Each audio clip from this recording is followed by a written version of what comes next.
Okay, what if the greatest engineering failure of the ancient world is actually its most important instruction manual? What if a giant, fractured stone, one that was abandoned over 3.5 millennia ago, holds a secret to a level of construction that we still can't fully explain? Lying in a granite quarry in Aswan, Egypt, there's a single piece of stone that truly defies belief. It's known as the Unfinished Obelisk. And if they'd completed it, it would have weighed a staggering 1,200 tons. I mean, that's the equivalent of 3 Boeing 747 jumbo jets. And the official story is that they carved this behemoth with nothing more than, copper tools and simple stone pounders? But this colossal failure is also a gift, you know? It's a construction site that's just frozen in time. And the evidence left behind, well, it challenges everything we think we know. It whispers of a secret, a technique that no one has been able to replicate or prove. So stay with me, because the answer to how the ancient Egyptians really planned to move this monster is hidden in the very reason they failed. And it's a far more complex and, mysterious story than you've ever been told. Welcome. Today, we're not looking at some triumphant pyramid or a glittering golden mask. No, we are journeying to a place that's defined by both breathtaking ambition and just heartbreaking failure.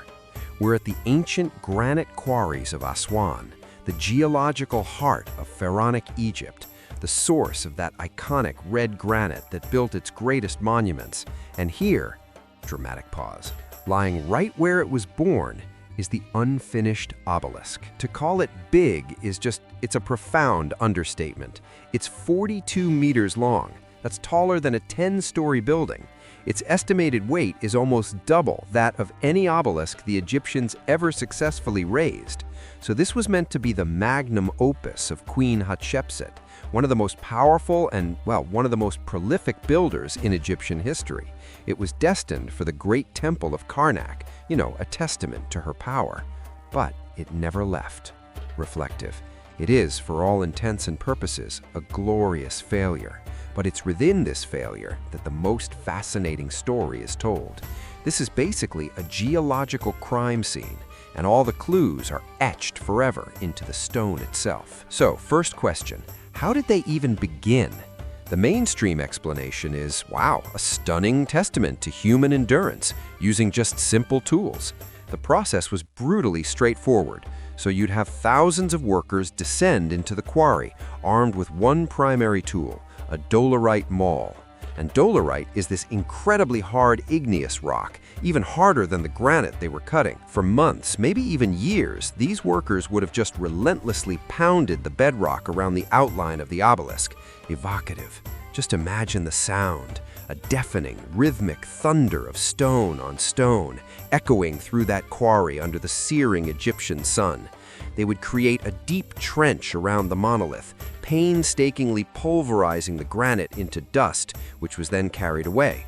And then, once the sides were free, they would have begun the terrifying process of undercutting it until the entire 1,200-ton behemoth rested on just a narrow spine of rock. The final step? Use massive levers to snap it free. This theory is logical, right? It requires no lost super technology, just immense manpower and time. And we've found thousands of these dolerite pounders right here, so the evidence seems pretty solid. But is it the whole story? Because when you stand here and you look closely, the questions just start to pile up. This leads to the cracks in the official story. A key experiment was done for a PBS documentary. I think it was Nova. A skilled stonemason took a copper chisel, a tool the Egyptians definitely had, to Aswan granite. And the result? The copper chisel just blunted and bent almost immediately, barely scratching the surface. Dismissive. It was utterly useless. So, okay, fine, chisels are out, but what about the pounders? While pounding works, the sheer number of man-hours required is it's almost beyond comprehension. And more importantly, there are marks in this quarry that just don't look like the result of thousands of round stones bashing away. The The walls of the trench are remarkably uniform, and in some areas there are these distinct large scoop marks, as if some giant tool has systematically removed the granite. Questioning, how do you make those precise marks with a simple pounding stone? Shifting tone. This is where the story gets, well, controversial. And before we dive into the theories that will make you question everything, if you're finding this ancient mystery as captivating as I do, maybe take a moment to hit that like button and subscribe. It just tells us you want more deep dives into these incredible enigmas of the past. Okay, so, playful, you ready to go down the rabbit hole? Let's talk about the evidence that just doesn't fit. An engineer and researcher, Christopher Dunn, he argues that what we're seeing is not evidence of simple hand tools, but of advanced machining. He proposes that these scoop marks are the result of a massive tool with a specific radius being plunged into the rock. He even points to the horizontal striations on the vertical trench walls as evidence of a tool being guided, not just randomly pounded. Now, I want to be absolutely clear here. This is a fringe theory. Mainstream Egyptology does not accept the idea of ancient power tools, but the questions Dunn and others raise are, well, they're compelling. They force us to admit that the simple explanation, while it's plausible, might not be the complete picture. The obelisk isn't giving up its secrets easily. So what stopped them? The fatal flaw. As they quarried this masterpiece, a crack appeared, a tragic fissure right in the granite. And because of this, the project was abandoned. An obelisk was a symbol of perfection and eternity. A cracked one was an unacceptable failure. But again, just think about it. This is 1,200 tons of the highest quality red granite, a material more precious than gold to the pharaohs. So why not salvage it? Why not cut it down into smaller obelisks, or slice it into building blocks, or carve a dozen statues from it? They just, disbelieving, left it. All that effort for nothing. This complete abandonment is a profound mystery in itself. Was the project so tied to its monumental scale that anything less was just worthless? Shrug. We simply don't know. And this leads to the biggest mystery of all.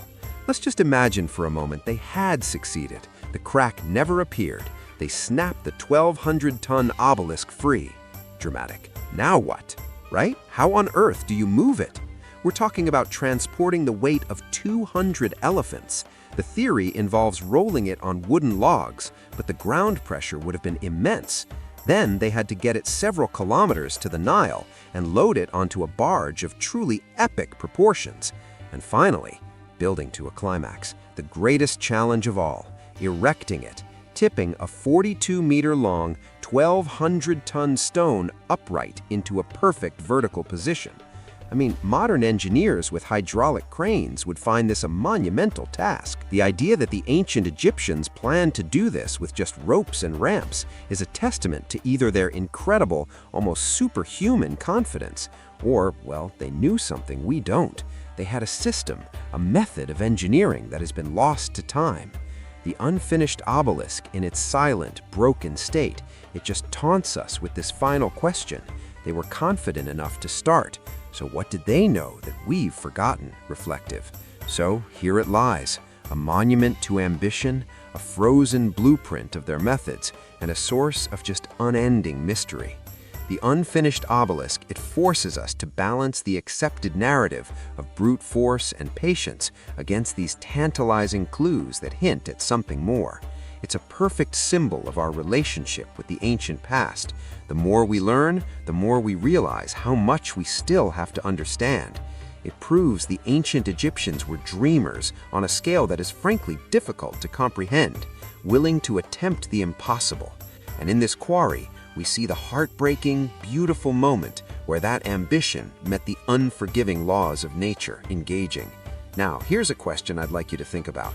What do you believe is the biggest secret the obelisk holds? Is it the lost technique for quarrying the granite with such precision? Or is it the unproven, mind-boggling plan they must have had to transport and erect it? Share your theory in the comments below, warmly. Thank you for joining me on this journey into one of Egypt's greatest enigmas. I'll see you in the next one.